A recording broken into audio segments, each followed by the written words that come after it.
বিপ্লবী ফুয়াদ ভাইয়ের এই বক্তব্যটা আমি আশা করি আপনাদের দেখা উচিত। রাষ্ট্র তৈরি হয় আমার বেড়াকে কিভাবে নিরাপদ রাখা যায় সেই সাপেক্ষে। রাষ্ট্র তৈরি হয় স্বাধীনতা, সার্বভৌমত্ব, জাতীয় স্বার্থ, মুক্তির লড়াই, আত্মমর্যাদা সাপেক্ষে। অতএব সেই জায়গাতে আজকের তরুণদেরকে, যুবকদেরকে বুঝতে হবে যে এই বাংলাদেশ রাষ্ট্রের অস্তিত্বের প্রশ্ন যখন আসছে, আমার স্বাধীনতার লড়াইয়ের, আমার আজাদির লড়াইয়ে শত শত বছর ধরে কারা কারা এখানে শত্রু আকারে হাজির হয়েছিল, কারা এই মাটিতে নবাবী আমলে সেই স্বাধীন সুলতানকে পরাজিত করবার জন্য ব্রিটিশ বেনিয়াদের সাথে হাত মিলিয়েছে, কারা এই সময়কার ঘসিটি বেগম, কারা এই সময়কার মির্জাফর, কারা এই সময়ে লেন্দুক দর্জির মতো করে আমার আজাদি দিনে দিনে রাতে রাতে বিক্রি করে দিচ্ছে, কারা চেতনার নামে নামে আজাদি বিক্রি করে দিচ্ছে, কারা জগৎ শেঠ, অমিচাঁদ, রায়দুল্লভ, কৃষ্ণপদ রায় চৌধুরীর মতো সীমান্ত বিক্রি করে দিচ্ছে, আমার দেশ বিক্রি করে দিচ্ছে, আমার স্বার্থ বিক্রি করে দিচ্ছে। তারা রাজনৈতিক দলের মধ্য থেকে আছে, তারা আমলাতন্ত্রের মধ্যে আছে, তারা সশস্ত্র বাহিনীর মধ্যে আছে, তারা আমার প্রত্যেকটা রাষ্ট্রের পরতে পরতে এই লেন্দুক দর্জি আর মির্জাফরদেরকে চেনা হচ্ছে আর গত বছরের গণ অভ্যুত্থানকে বাঁচিয়ে রাখার প্রধানতম শর্ত। অতএব বাংলাদেশের এই সহযোদ্ধা তরুণ এবং যুবকদেরকে বুঝতে হবে, এই রাষ্ট্রটাকে যদি পুনর্গঠন করতে হয়, তরুণদের, যুবকদের স্বপ্ন বাস্তবায়নের রাষ্ট্র করতে হয়, সেই ঘাপটি মারা লেন্দুক দর্জি আর মির্জাফরদেরকে এক্সপোজ করা হচ্ছে আজকের যুব সম্মেলনের প্রধানতম ইস্তেহার হওয়া উচিত বলে আমি মনে করি।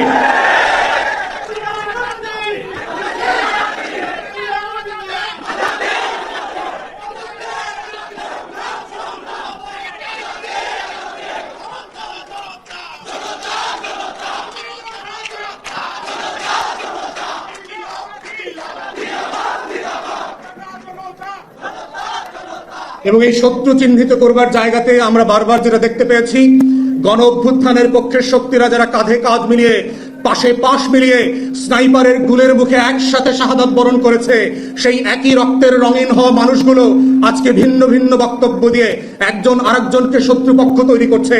এইটা যদি আমরা বন্ধ না করি, গণ অভ্যুত্থানের পক্ষের শক্তিগুলোর ভিতরে যেভাবে ফাটল ধরানোর চেষ্টা করা হচ্ছে, গণ অভ্যুত্থানের পক্ষের শক্তিগুলোকে একজনকে আরেকজনের পক্ষের বিপক্ষের খলনায়ক বানানোর চেষ্টা করা হচ্ছে, নতুন করে বয়ান তৈরি করবার চেষ্টা করা হচ্ছে, দিল্লির গোলামরাই তৈরি করছে ও আসলে দিল্লির।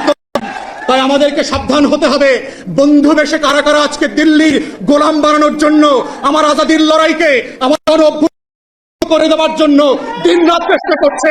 সেই দিল্লির গোলামদেরকে এক্সপোজ করা, সে রাজনৈতিক দলের নেতা হোক, সে আমলাতন্ত্রের মধ্যে হোক, সশস্ত্র বাহিনীতে হোক, গোয়েন্দা সংস্থানে হোক, এই যে নতুন বয়ানের রাজনীতি তৈরি হচ্ছে, যেই রাজনীতির মধ্য দিয়ে গণ অভ্যুত্থানের নায়কদেরকে আজকে খলনায়ক বানানো হচ্ছে, যেন বাংলাদেশ সব লুটপাট করে খেয়ে ফেলছে সমন্বয়করা। এই যে নতুন বয়ান, এই শত্রু তৈরির বয়ান হচ্ছে বাংলাদেশকে আবার আজাদি বিক্রি করে দিয়ে দিল্লির হাতে তুলে দেওয়ার বয়ান। এই বয়ান হচ্ছে এজেন্ডা সেটিং করে 111 এর মতো করে মসনদ পরিবর্তন করবার যেই রাজনীতি, এই রাজনীতি থেকেও আমার তরুণ এবং যুবকদেরকে সাবধান হতে হবে। আমাদের কথায়, আমাদের আচরণে, আমাদের কর্মকাণ্ডের মধ্যে গণ অভ্যুত্থানের পক্ষের শক্তিদের মধ্যে কোনোভাবে যেন ফাটল তৈরি না হয়। আমরা সবাই রাজনৈতিক প্রতিপক্ষ, কিন্তু রাষ্ট্র সাপেক্ষে, দিল্লি সাপেক্ষে, আওয়ামী লীগ সাপেক্ষে আমরা সবাই গণ অভ্যুত্থানের কাতারের সহযোদ্ধা। এই লড়াইতে বিএনপিও লড়াই করেছে, এই লড়াইতে এনসিপিও লড়াই করেছে, এবি পার্টিও করেছে, জামাত শিবিরও করেছে, চরমোনাইও করেছে। তারা কেউ গণ অভ্যুত্থানের শত্রু না। কিন্তু আমরা দেখতে পাচ্ছি দিল্লি এবং কলকাতার বয়ান দিয়ে আজকে গণ অভ্যুত্থানের পক্ষের শক্তিগুলোর মধ্যে যেই বিভাজনের রাজনীতি তৈরি করা হচ্ছে, এই রাজনীতি হচ্ছে নায়কদেরকে খলনায়ক বাংলাদেশের স্বার্থ বিক্রির রাজনীতি। অতএব সেই রাজনীতির ব্যাপারে প্রত্যেকটা রাজনৈতিক দল এবং নেতাকে সজাগ সচেতন যেমন থাকতে হবে, তেমনি ভিজিলেন্ট থাকতে হবে। এই গণ অভ্যুত্থানের আপনারা যারা সম্মুখ সারির সহযোদ্ধা ছিলেন, পাশে পাশে বসে, প্রান্তে প্রান্তে বসে যারা লড়াই করেছেন, আবু সাইদ মুগ্ধের মতো যারা এখনো আবাবিলের মতো বুক চেতিয়ে বসে আছেন, লাল সবুজের পতাকার দিকে চুপটি মেরে যে তাকাবে শকুনের মতো, ওই শকুন চুপটি মেরে চোখ সহ তুলে দেওয়া হবে। সার্বভৌমত্বের প্রশ্নে, স্বাধীনতার প্রশ্নে, আজাদির প্রশ্নে কোনো কম্প্রোমাইজ হবে না। এটাই হচ্ছে আগামী দিনের নতুন বাংলাদেশের একমাত্র বয়ান। এবং সেই বয়ানের নেতৃত্বে এনসিপি থেকে শুরু করে জাতীয় যুব শক্তি নেতৃত্ব দেবে। আমরা সে একসাথে কাঁধে কাঁধ মিলিয়ে বাংলাদেশ দুই গড়বার রাজনীতি করব, রাষ্ট্র বিনির্মাণ করব, জাতি বিনির্মাণ করব, সে আশাবাদ ব্যক্ত। তো ধন্যবাদ সবাইকে এতক্ষণ ভিডিওগুলো দেখার জন্য। তো এই ফুয়াদ ভাই আমরা অতীতেও দেখেছি তিনি কেমন অ্যাগ্রেসিভ বক্তব্য রেখেছিলেন, এবং আমরা এখনো অবস্থায় দেখতেছি তিনি কেমন বক্তব্য দিচ্ছেন।